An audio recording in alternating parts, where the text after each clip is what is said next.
രാജ്യത്ത് ഇന്ധന പ്രതിസന്ധി തുടരവേ ഒരു ഇന്ത്യൻ LPG കപ്പൽ കൂടി ഹോർമൂസ് കടന്നു. MV സൺഷൈൻ എന്ന LPG ടാങ്കറാണ് ഇന്ത്യയിലേക്ക് സഞ്ചരിക്കുന്നത്. ഇതോടെ ഹോർമുസ് കടന്ന ഇന്ത്യയിലേക്കുള്ള കപ്പലുകളുടെ എണ്ണം 15ആയി. അതേസമയം പശ്ചിമേഷ്യൻ സംഘർഷങ്ങൾക്ക് പിന്നാലെ ഉപഭോഗ നിയന്ത്രണങ്ങൾ രാജ്യം നടപ്പാക്കി തുടങ്ങി. പ്രധാനമന്ത്രിയും ആഭ്യന്തരമന്ത്രിയും തുടങ്ങി BJP മന്ത്രിമാരെല്ലാം സുരക്ഷാ വാഹനങ്ങളുടെ എണ്ണം വെട്ടിക്കുറച്ചു. കൂടുതൽ നിയന്ത്രണങ്ങളും ഉടൻ വന്നേക്കുമെന്നാണ് സൂചന. വിനീത വിജയന്റെ ഡൽഹിയിൽ നിന്ന് വിവരങ്ങളുമായി. വിനീത, ഈ കടുത്ത പ്രതിസന്ധിയിലേക്ക് പോകാതിരിക്കാൻ അല്ലെങ്കിൽ ഈ വലിയ ബാധ്യത എണ്ണ കമ്പനികൾ സഹിക്കുന്നു, അതുകൊണ്ട് തന്നെ ഒരു ഇന്ധന വില വർധന നമ്മൾ പ്രതീക്ഷിച്ച് നിൽക്കുകയാണ്. അത്തരം ഒരു ആശങ്ക ജനത്തിനുണ്ട്. അതിനിടയിലാണ് ആശ്വാസമായ ഒരു പാചകവാതക കപ്പൽ കൂടി ഇന്ത്യയിലേക്ക് വരുന്നത്.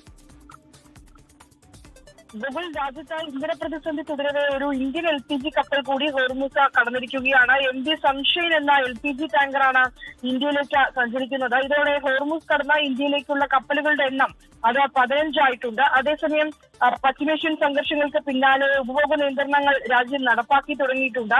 അതിൽ പ്രധാനമന്ത്രിയും ആഭ്യന്തരമന്ത്രിയും തുടങ്ങി BJP മന്ത്രിമാരെല്ലാം സുരക്ഷാ വാഹനങ്ങളുടെ എണ്ണം വെട്ടിക്കുറച്ചിരിക്കുകയാണ്. കൂടുതൽ നിയന്ത്രണങ്ങളും ഉടൻ വന്നേക്കുമെന്നാണ് സൂചന.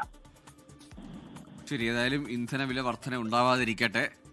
ഒരു വില വർധന ഉണ്ടാകുന്ന അഭ്യൂഹം കുറേ ദിവസങ്ങളായി നിൽക്കുന്നുണ്ട്. ഇന്നലത്തെ കേന്ദ്ര മന്ത്രിസഭാ യോഗത്തിന് ശേഷം അത്തരത്തിലൊരു പ്രഖ്യാപനമോ അല്ലെങ്കിൽ ഒരു വില മാറ്റമോ ഉണ്ടാകുമെന്ന് കരുതിയിരുന്നു. ഇതുവരെയും വന്നിട്ടില്ല. ഇനി എപ്പോഴാണ് വരുന്നതെന്ന് അറിയില്ല.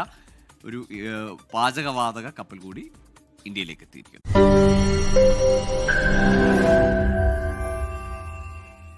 ലോകത്തെവിടെയായാലും ഏത് സമയത്തും 24 വാർത്തകളും ഓഗ്മെന്റഡ് റിയാലിറ്റി പാക്കേജുകളും എക്സ്പ്ലെയിനറുകളും വിശദമായി കാണാൻ ഞങ്ങളുടെ YouTube ചാനൽ നിങ്ങൾക്ക് സബ്സ്ക്രൈബ് ചെയ്യാം.